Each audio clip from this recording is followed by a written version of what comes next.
오늘부터는 전도서 강해를 하겠습니다. 우리가 그 사이에 유대인들이 절기 때마다 낭송하는 그런 다섯 두루마리라고 불리워지는 그 성경에 대해서 우리가 쭉 살펴보았습니다. 이 에레미야 지난주까지 에레미야서 애가를 했고 이번에 전도서가 마지막이죠. 유대인의 그 6월절에는 아가스를 낭독을 하고 오순절에는 룻기를 낭독하고 그 다음에 아보월 9일 비극의 날에 에레미야 애가를 낭독한다 했습니다. 그리고 장막절에 요즘식으로 개념을 하면 추수감사절입니다. 추수감사절에 전도서를 낭독을 하고 그리고 부림절에 에스더서를 낭독한다 하는 것을 우리 했고요. 나머지 것들은 다 했고 오늘 이 전도서를 오늘 시작하면서 다섯 번째 다섯 두루마리 중에 다섯 번째 합니다. 성경을 열심히 읽으시겠지만 통독 이렇게 해서 한 해에 대여섯 번씩 읽으시는 분들도 있고 그러시던데 여러분들도 다 여러 번 통독하셨을 것입니다. 그렇지만 우리가 이 시간에 우리가 살펴본 것처럼 그 성경을 의미가 무엇인지 또 깊이 묵상하면서 이래 읽는 것은 참 기회가 흔하지 않죠. 신앙생활 30년 40년 해도 사실 룻기 그 다음에 에스더 그 다음에 에레미야 애가 그 다음에 아가를 우리처럼 그렇게 자세히 본 사람은 별로 없을 겁니다. 그렇지 않을까요? 여러분들도 처음 아닌가요? 맞죠? 에레미야 애가를 하다가 제가 1장, 2장, 3장까지 하고 4장, 5장은 이제 생략을 했는데 또 내용이 이제 계속 반복되니까 생략을 했는데 나중에 또 필요하면 또 그것도 맞아 하는 것도 의미가 있을 것입니다. 근데 그냥 한번 쭉 읽을 때 느끼지 못하던 거 자세히 한 절 한 절 단어 하나까지 우리가 살펴보니까 전혀 다른 차원에서 또 의미가 있다는 것을 느끼는데 저도 여러 번 읽었었지만 이 설교를 위해서 준비하면서 받는 은혜가 아주 특별했습니다. 이번에 저에게는 이게 그냥 성경에 있는 성경 말씀이 아니고 제 삶에 구체적으로 다가와서 속삭여 주시는 하나님의 말씀으로 들렸어요. 이 전도서도 그렇게 되기를 기대합니다. 전도서를 수장절, 장막절에 읽는 이유가 뭔가 이러면 수장절, 장막절은 추수감사절이라고 그랬죠. 그리고 이스라엘 백성들이 출애굽해서 광야 생활을 할 때 그때 텐트 치고 살던 그 시절을 기억하는 그런 의미의 절기라 그랬습니다. 그래서 장막절이라 초막절이라 할 때는 광야 생활을 의미하는 것이고 수장절이라 할 때는 이제 가을 거지 해서 하비스트 추수를 다 하고 난 뒤에 갈무리하는 그런 의미예요. 같은 절기인데 이름이 그렇게 두 가지가 다른 의미를 가진 절기가 있습니다. 이것은 조상들이 광야 생활을 하면서 살았던 그 시대의 말하자면 고생, 광야 생활은 고생이죠. 고생을 체험하면서 그 고생 가운데서 하나님이 어떻게 인도하셨는지 그 하나님 은혜에 감격하면서 살자 하는 것을 자손 대대로 교육시키는 방식이에요. 그래서 수장절, 장막절에는 유대인들은 지금도 이 초막을 만들어 가지고 거기서 이 절기 동안 지낸다고 합니다. 아주 좀 이렇게 아주 보수적인 그런 그 유대교 성도들은 신도들은 그렇게 한다고 합니다. 그리고 이것이 또 왜 하필이면 전도서인가 그런 생각이 드는데 그렇게 하나님께 감사드리면서 이 전도서의 가장 중요한 주제가 헛되다거든요. 무상하다, 허무하다 그런 거니까 이 편안함 지금 우리가 누리고 있는 이 편안함도 사실상 하나님의 은혜를 주신 잠깐 누릴 수 있는 거고 무상한 거다. 이 땅에서 누리는 거는 다 무상한 거다. 나그네 삶. 그 텐트 치고 살던 때 그때처럼 잠깐 와서 우리가 텐트 치고 사는 나그네의 삶이다라는 것을 깨닫자. 그런 뜻으로 이 전도서를 읽는다는 것입니다. 그와 아울러서 그 장막 생활할 그 광야 시대에 그때 하나님이 만나를 주셨듯이 이제 가나안 땅에 와서 정착하고 난 뒤에는 밀이라든지 뭐 포도라든지 이런 농산물을 풍성하게 거둘 수 있도록 주시는 방식은 다르지만 이렇게 늘 우리 이스라엘 백성들을 먹여주시고 길러주시고 보호해주셨던 그 은혜에 감사드리면서 이 전도서를 읽으면서 하나님께 해 아래 있는 것은 다 무상하다라는 것을 통해서 이제 하나님께 더 감사하자 그런 의미로 이것을 읽는다 그렇게 합니다. 제가 에레미야 애가 지금 이때까지 쭉 제가 첫 시간에 주제를 다 말씀드렸어요. 그 성경의 주제를 다 말씀드렸어요. 이번에는 말씀 안 드리려고 그래요. 뭐 영화나 뭐 연속극 보면 뒤에 뭐가 될지 모르기 때문에 기대가 되고 재미가 있잖아요. 제가 주제를 말씀드리는 거는 이게 우리 본질에서 흩어지지 않기 위해서 주제를 먼저 말씀을 드렸는데 그러다 보니까 하면서 저도 스스로가 뻔한 얘기가 이렇게 계속 되니까 흥미를 잃게 돼요. 그래서 이번에는 제가 감춰둘 겁니다. 여러분들이 이 관심을 가져야 될 부분은 이 제목이 허무하다 그랬고 무상하다 그랬는데 이 헛되다 헛되고 헛되며 헛되고 헛되니 모든 것이 헛되다 이게 전체의 줄거리거든요. 주제이거든요. 근데 이게 어떻게 성경이 되었을까? 이게 어떻게 성경이 되었고 해마다 수장절 초막절에 이것을 회당에서 읽을까? 그 의미는 헛되기 때문에 읽는 건 아니에요. 그거를 생각하면서 끝까지 마지막까지 가야지 그게 나옵니다. 답이 나옵니다.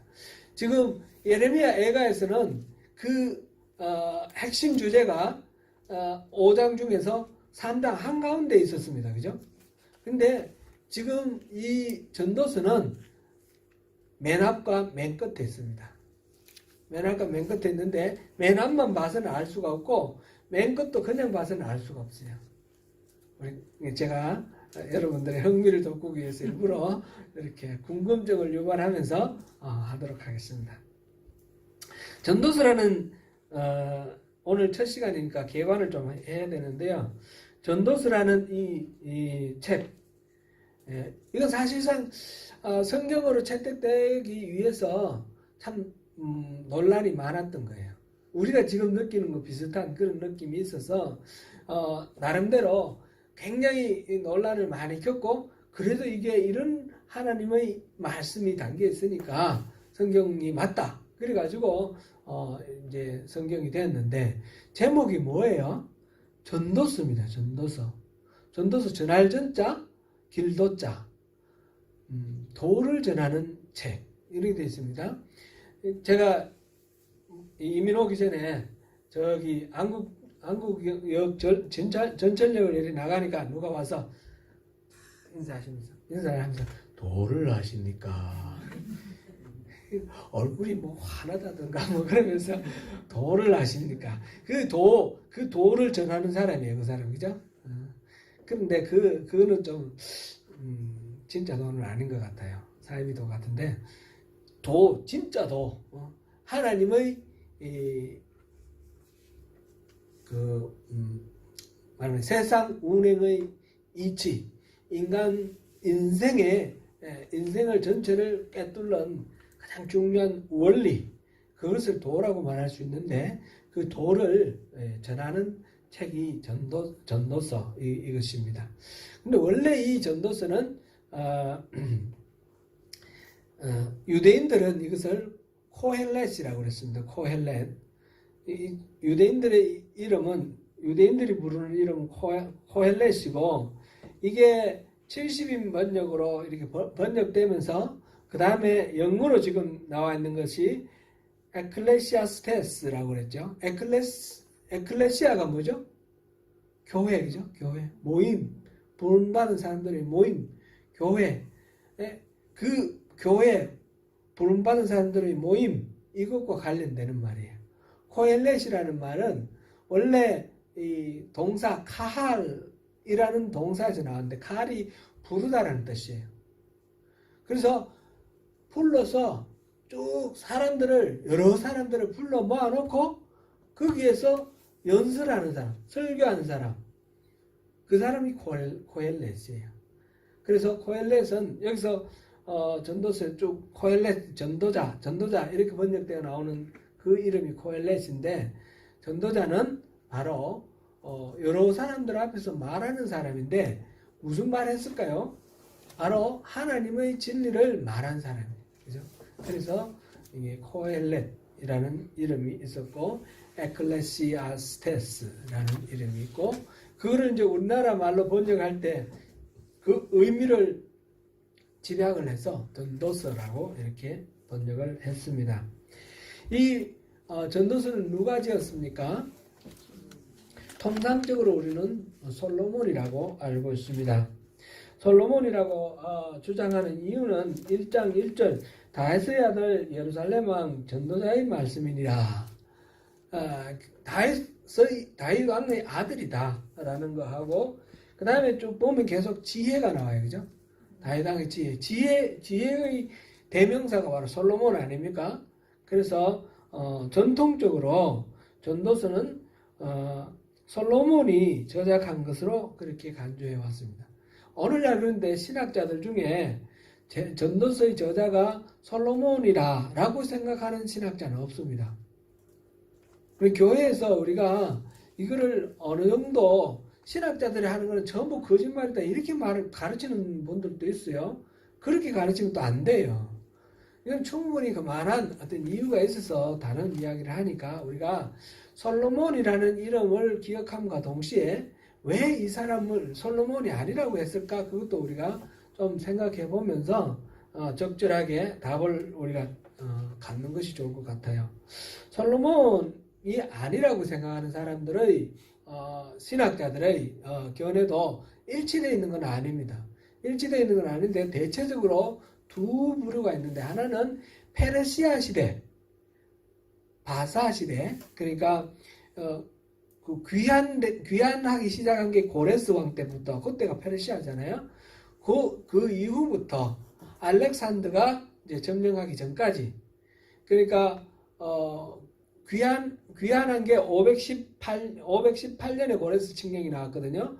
518년부터 이 330년 이 사이에 기록되었다 이렇게 생각하는 사람들이 있고, 그 다음에 330년 이후에 그러니까 그리스가 점령하고 난 뒤에 이게 기록되었다 이렇게 생각하는 사람도 있어요. 그거는 그러니까 페르시아 시대 저작설, 그리스 시대 저작설 이렇게 나오는데 그 가장 큰 이유가 뭐냐면 이게 기록되어 있는데 기록된 말이 이 히브리 말로 기록되어 있는데요. 히브리 말 중에서 미시나 히브리어다 이렇게 읽었는데 이거는 뭐 우리 이름 몰라도 되고 아람어가 많이 섞여 있는 아람어적 요소가 많이 들어있는 그런 히브리 말이라는 거예요. 히브리 말은 히브리 말인데 아람 말이 많이 섞여 있다는 거예요. 아람 말이 언제 섞였냐면 히브리 사람이 바벨론으로 포로로 끌려가고 난 뒤부터 바벨론의 공식 언어, 바벨론이나 그 다음에 페르시아나 여기서 공식적으로 쓴 가장 큰 언어가 아람어예요. 아람어 요즘식으로 하면 시리아의 말인데 시리아 아람 말이 아시리아나 또는 바벨론이나 그 다음에 이 페르시아 때 가장 보편적으로 쓰이는 세계 공용어인 거예요. 세계 공용 상업을 중심으로 해서 세계 공용어가 아람어였기 때문에 아람어가 그때 당시에 바벨론 포로 이후에 이 아람어가 들어왔다는 거예요. 이제 그걸 어떤 식이냐면 요즘식으로 보면 어떤 사람이 일기를 썼는데 보니까 뭐 우리말로 뭐 오늘은 날씨가 안 좋다. 근데 날씨가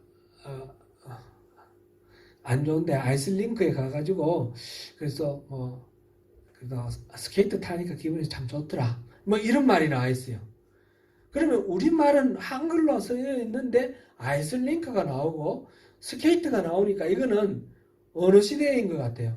조선시대 같아요? 고려시대 같아요? 아니면 요즘 같아요? 요즘 같겠죠.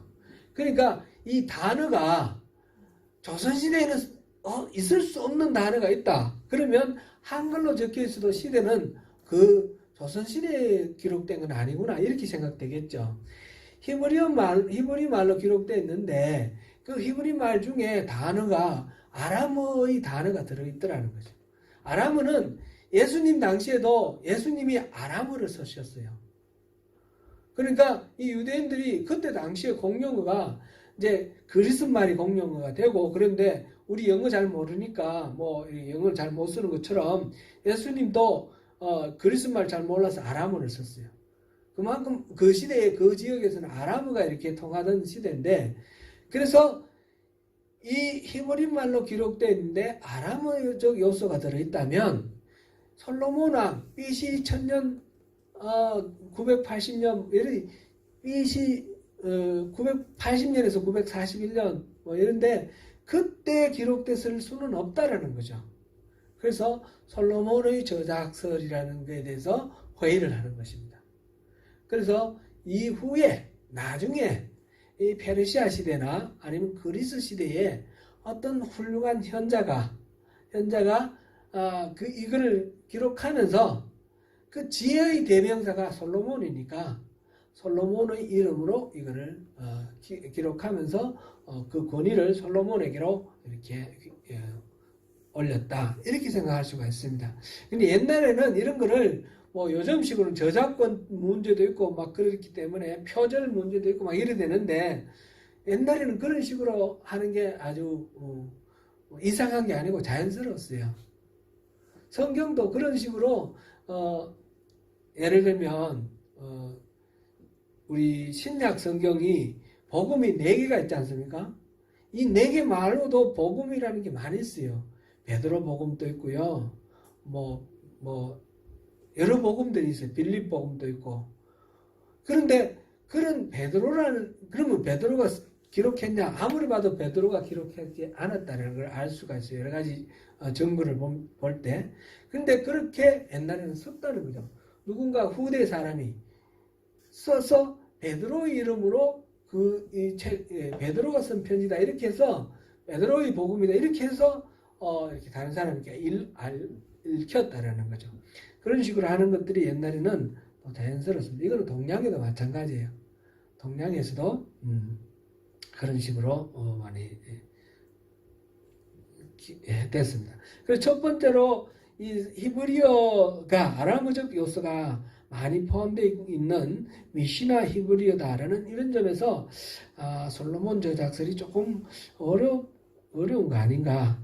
그 다음에 1장 16절을 잠깐 보겠습니다.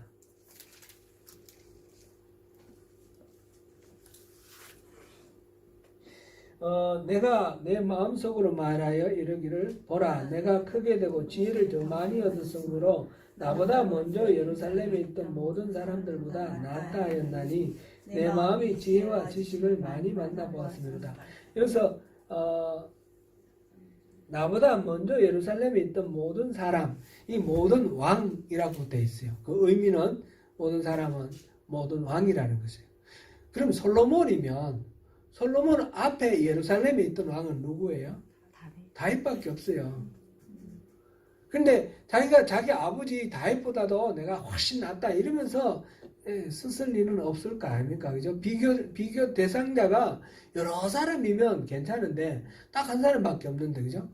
그 왕이 아니라 하더라도 일반 사람이라 그래도 예루살렘에서 그렇게 지혜를 자랑한 사람이 없어요. 그 솔로몬 이전에는.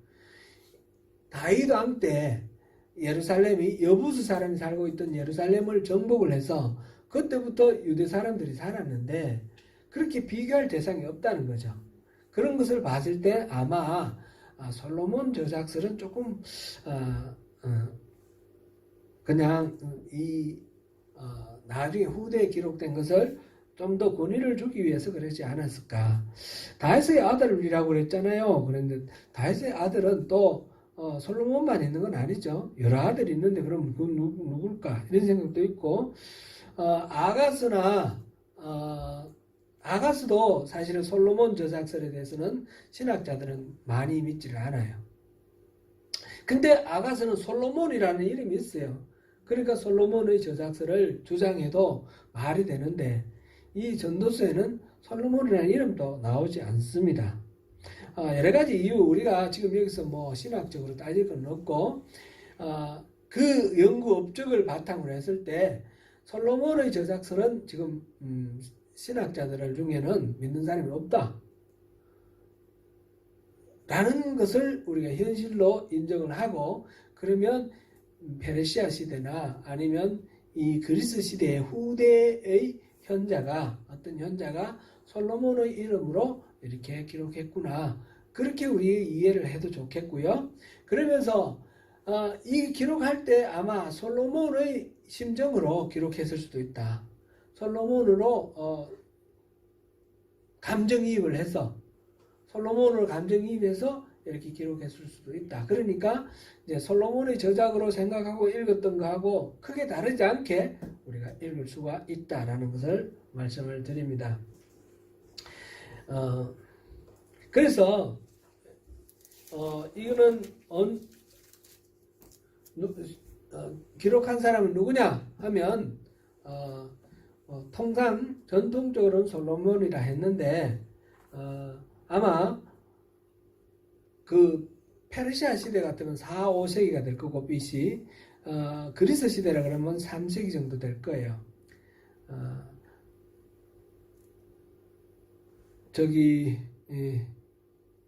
쿰란 동굴에서 그 발견된 문서 중에 이게 있거든요. 이 전도서가 있다. 그러면 분명히 그 이전에 기록된 것은 틀림없는 거고 후대에 나온 건 아닌 것 같고 그래서 그런 것을 토대로 해서 지혜로운 인물로 대표적인 솔로몬의 이름을 빌려서 본서의 권위를 높이는 의도를 가지고 BC 4, 5세기 또는 BC 3세기경에 어떤 현자가 기록한 그런 책이다. 이렇게 우리가 이해하고 있으면 되겠습니다. 그런 시기도 나오고 저자도 나오고 그렇게 될 수 있겠죠. 장소는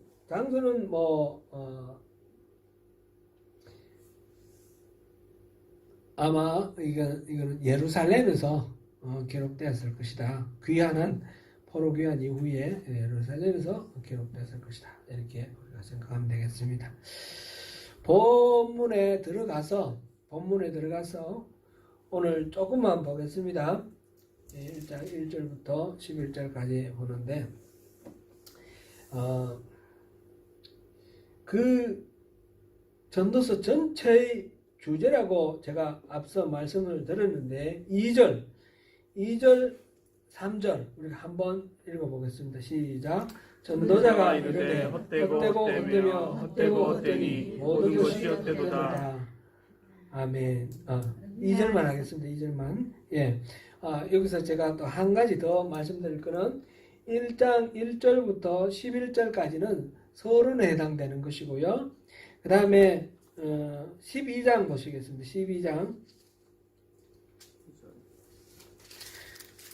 12장 9절부터 14절까지가 마지막 결론에 해당됩니다. 그 사이가 이제 본론인데 여기서 전도자가 1장 1절부터 11절 사이에는 3인칭 관점에서 나왔습니다. 전도자가 다른 사람입니다.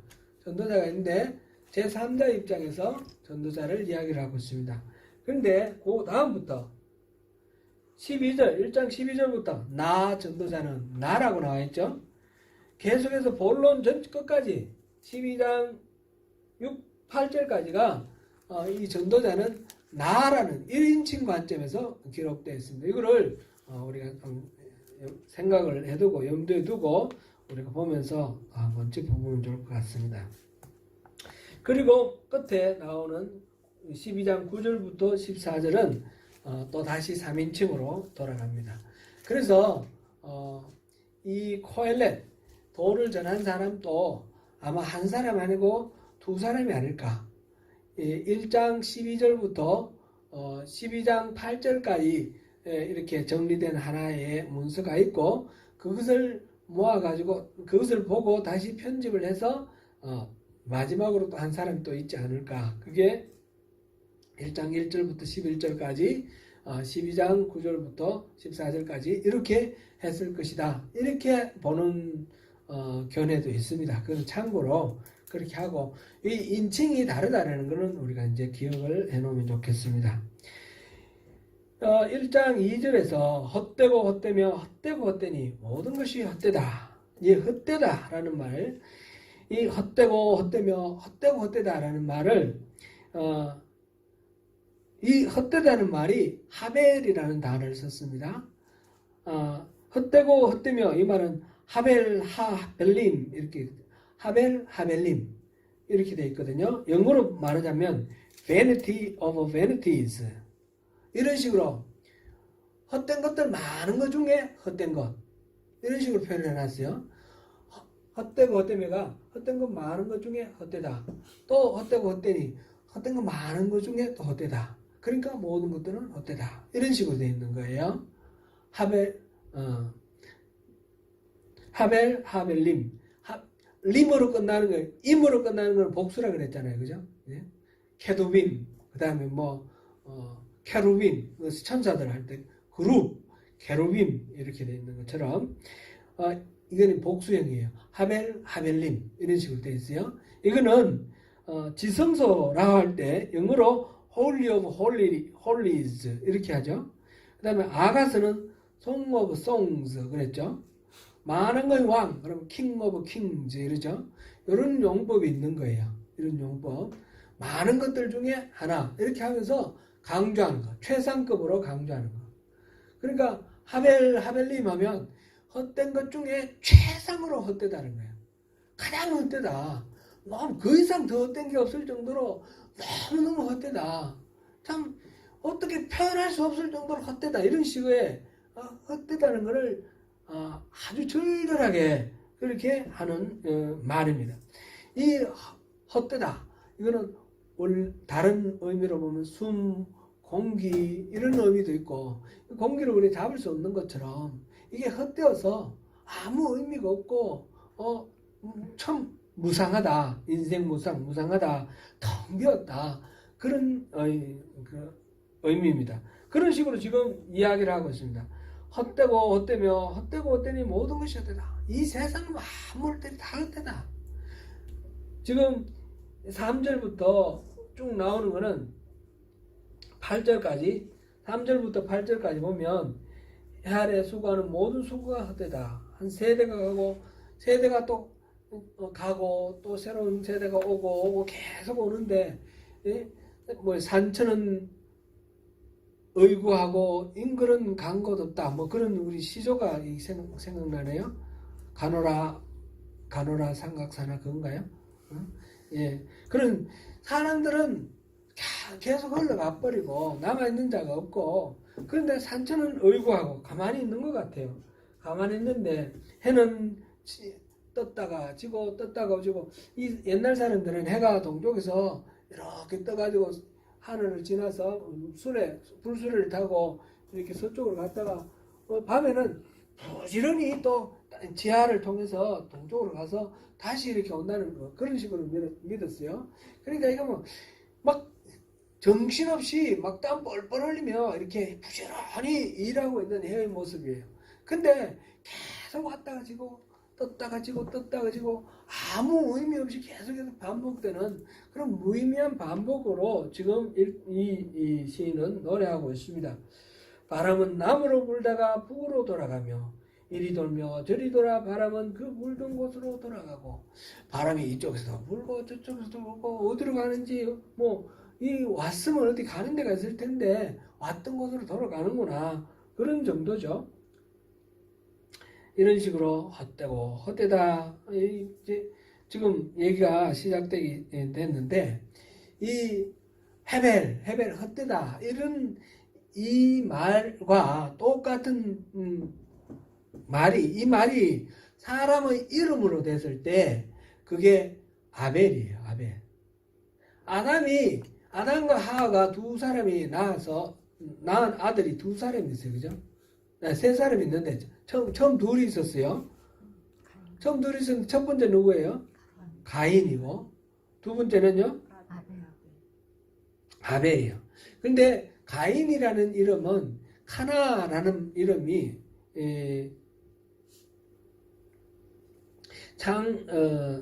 창세기 4장으로 한번 볼까요? 창세기 4장.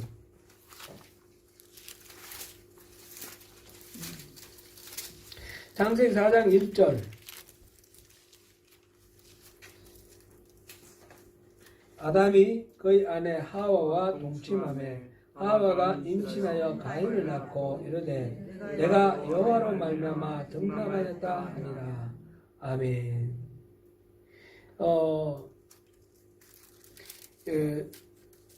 등남하였다. 가인을 낳았다. 이 gave birth Cain 이랬는데 gave birth to Cain 그랬는데 이 낳았다 이 말이 창조했다라는 뜻이에요. 아담과 하와가 선악을 알게 하는 나무의 실과를 따먹고 타락했어요. 그걸 왜 먹었죠? 하나님하고 같아지려고. 하나님하고 같아지려고 그걸 따먹었어요. 그래서 죽지 않는 존재인 이 아담과 하와가 죽음의 징벌을 받게 됐어요. 그리고 에덴 동산에서 쫓겨났어요. 그러면 어떻게 해야 돼요? 회개하고 잘못됐다 그러고 죄를 빌고 회복해야 되는데 이 아담과 하와는 그러지 않은 거예요. 이 두 사람이 낳은 아이 이름이 가인이에요. 창조했다. 내가 가인을 창조했다. 창조는 하나님은 하시는 거예요. 그죠? 그런데 이 사람이 아이를 낳고는 내가 이 아이를 창조했다. 이렇게 말하는 거예요. 그 아이는 사실 생명을 누가 만들어 주셨어요? 하나님 만들어 주셨는데 그걸 모르고 자기가 이 아이를 창조했다고 믿는 거예요. 그러니까 하나님하고 같아지려고 선악과를 따먹은 그 마음, 그 욕망, 하나님과 동등해지려고 하는 창조주 하나님의 자리에 올라서려고 하는 그 교만과 그 아집이 그대로 남아있는 거예요. 그 이름이 바로 가인으로 나타난 거예요. 가인이라고 이름 지었어요. 그 다음에 두 번째로 낳은 아이 이름을 아벨이라고 지었어요. 아벨이라는 이름은 뭐냐? 헤벨, 쉼, 공기, 텅 빔, 허망함, 허무함, 아무것도 없음. 가인은 자기가 하나님과 같다라는 그런 측면에서 가인이라고 이름 지었고, 그 다음에 이 아벨은 헤벨이라고 이름 지은 거예요. 아벨이나 헤벨이나 같은 단어예요. 그렇게 허무함으로 지었어요. 정말 이 아벨은 정말 허무하게 죽었죠. 형에 의해서 허망하게 죽었는데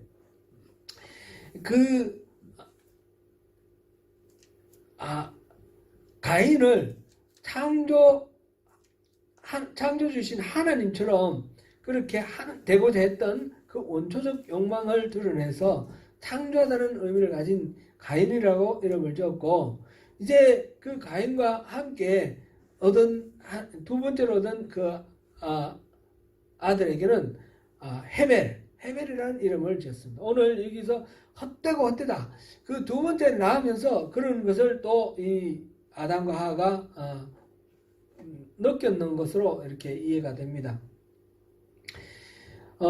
피조물인 인간이 창조주 하나님을 떠나 자기 힘으로 이 세상의 가치들을 절대화한 후에 그 다음에 삶의 안위, 평안함, 또는 의미, 구원을 얻으려고 하는 이 모든 시도나 이 모든 그 욕망, 그 모든 욕망의 귀결은 결국은 허무입니다. 가인이라는 이름의 마지막 귀결은 헤벨이었다는 거죠. 헤벨. 그런 것이 됐다는 것을 우리 이 이름 헤벨이라는 헛되고 헛되다라는 이 이름 이 말 속에서 우리가 찾아보겠습니다. 그리고 3절부터 8절까지 그다음에 5절은 해는 뜨고 지대, 그다음에 6절은 바람 이야기고 7절은 뭐예요? 모든 강물은 계속해서 바다로 흐르는데 그러면 바다가 계속 물이 계속 들어가면 차서 뭐 이렇게 올라와야 되는데 바다 수면은 그대로예요. 수위는 그대로예요. 그죠? 뭔가 이 세상에 있는 모든 강이 들어가는데 홍수 때는 많이 들어가고 들어가는데 뭔가 바다에 변화가 있을 것 같은데 그대로라는 거죠. 아무 의미 없는 그냥 강물을 공급해 주는 것이 자체가 의미 없어 보이는 것 같은 그런 것을 지금 말하고 있습니다. 그 다음에 모든 만물이 피곤하다는 것을 사람이 말로 다 말할 수는 없나니 눈은 봐도 족함이 없고 귀는 들어도 가득 차지 아니하도다. 지금 만물이 막 이렇게 여러 가지 지금 해, 바람, 강 이런 걸 통해서 끊임없이 사계들이 계속 돌아가듯이 해가 돌아오고 강물은 흘러가고 바람은 불어가고 뭔가 계속 움직임이 있는 것 같은데 그 움직임의 결과는 아무 변화 없이 그대로라는 거죠. 맨날 그 자리 있고 너무 이게 참 무상한 거 아니냐 그랬는데 그러면서 이 바라보는 이 대상들 해가 아침에 떠서 저녁이 질 때까지 부지런히 마차를 타고 달려가죠. 그럼 밤에 또 부지런히 달려가죠. 이렇게 보면 막 정신없이 땀 뻘뻘 흘리면서 일을 하고 있어요. 바람도 마찬가지잖아요. 왔다 갔다. 강물도 열심히 올라가고 부지런히 일을 하는데 그렇게 하니까 결과는 아무것도 없지만 그것을 위해서 부지런히 애쓰고 땀 흘리고 힘들겠다는 거죠. 힘들겠다. 피곤하겠다. 피곤하겠다. 그 피곤하다는 말을 의미를 써요. 해 아래 세상의 모든 것들이 수고라는 말이 수고하는 것을 이렇게 했는데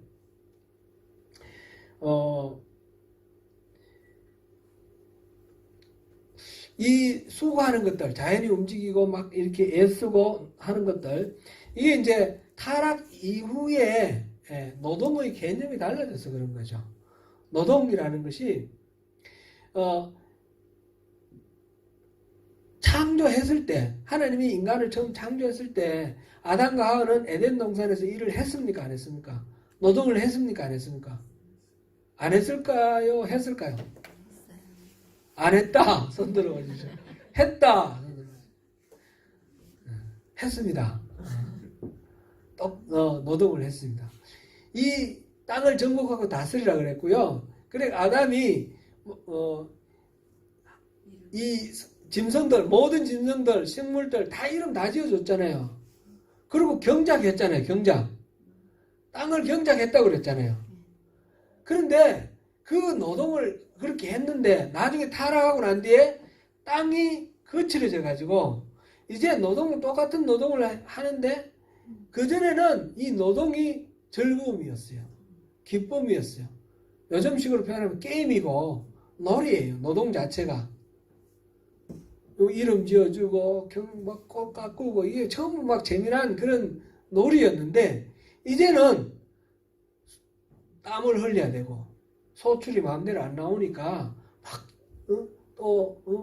땅을 기름지게 하기 위해서 거름도 만들어야 되고 이런 식으로 노동을 하면서 그 노동 자체가 고통이 되어버린 거예요. 타락의 결과 노동이 고통이 된 겁니다. 출산이라는 거 있잖아요. 출산도 타락 이전에 출산이 가능했을까 안 했을까 이거는 성경에는 안 나와요. 근데 모르겠어요. 근데 분명히 드러나는 건 있어요. 출산하는 거 이거를 영어로 뭐라고 그래요? 이 기브버스가 레이버예요. 레이버. 노동하고 같은 단어를 써요. 노동하고 같은 단어, 산고라는 말 있잖아요. 산고가 레이버예요. 레이버. 노동하는 고통, 이 출산하는 고통, 이렇게 돼 있어요. 그러니까 생명을 만들어내고 하나님이 창조하신 모든 피조물들을 다스리고 그것들을 다스린다는 말 자체가 창조하신 원래의 모습대로 지켜내는 것을 다스린다고 그랬어요. 그죠? 막 군림하고 착취하는 게 아니라 치산치수라는 말씀을 제가 여러 번 인용을 했던 것 같아요. 그렇게 해서 원래 만들어진 그 목적대로 된 것이 잘 다스려지는 거예요. 그런 식으로 하나님의 동력자로 잘 하고 있던 아담과 하와가 이제 하나님과 동등한 자리로 일어서려고 하다가 타락해서 그 다음부터 하는 모든 일들은 하나님의 일이 아니라 자기 일이 된 거예요. 자기가 하는 일이니까 하나님의 일을 할 때는 하나님이 그 속에 기쁨을 주셨는데 이제는 여기 고통이 들어가 있어요. 고통이. 그래서 노동의 근본적인 성격은 기쁨이에요. 그럼 오늘날도 우리가 노동을 굉장히 그 자체가 하나님이 주신 그 형상 완벽하게 파괴된 건 아니니까 그 노동 자체에서 기쁨이 있어요. 자기가 하고 싶은 거 하면 너무너무 기뻐요. 땀을 흘리고 고통스러워도. 그런데 또 억지로 해야 될 때는 너무너무 힘들고 어렵고 이런 거죠. 지금 해 아래서 일어나고 있는 여러 가지 일들이 이제 타락 전의 노동하고 지금 완전히 달라져서 너무 수고스럽고 힘든데 이게 여기서 해 아래서 3절에 해 아래서 수고하는 모든 수고가 사람에게 무엇이 유익한가 했을 때 이때 수고라는 말이 단어가 아말이라는 단어인데 이거는 진절이 나는 노력이라는 뜻이에요. 너무너무 끔찍하고 막 하기 싫은 억지 속에서 진저리를 하면서 하는 수고, 노력 그런 의미예요. 이렇게 어려워진 그런 상태입니다.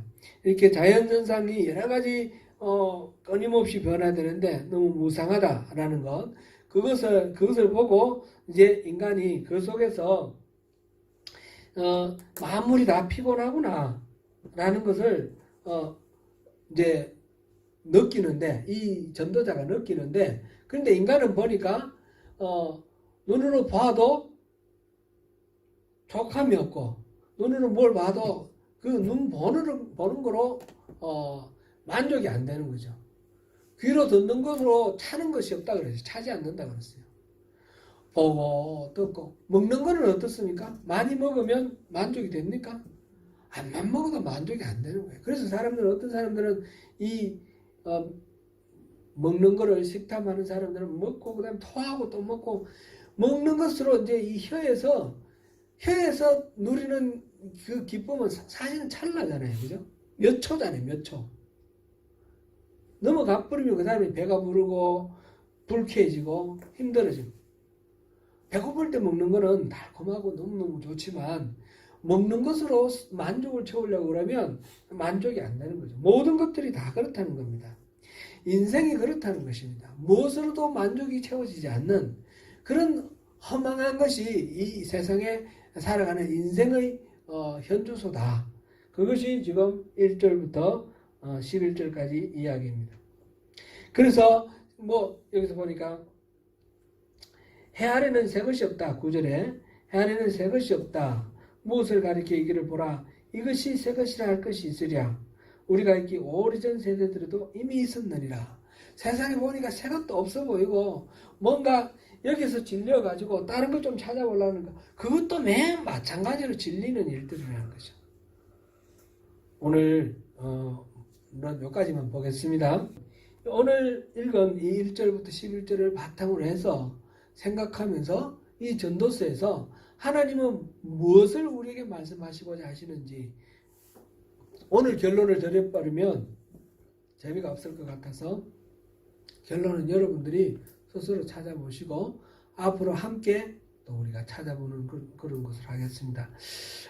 무엇보다도 하나님 우리 결국은 이게 이제 성경이 되는 것은 하나님에게 우리가 주권을 돌리면서 하나님께 소망을 두고 하나님께 답을 찾고자 하는 그 때문에 이게 성경이 되었지 않겠습니까?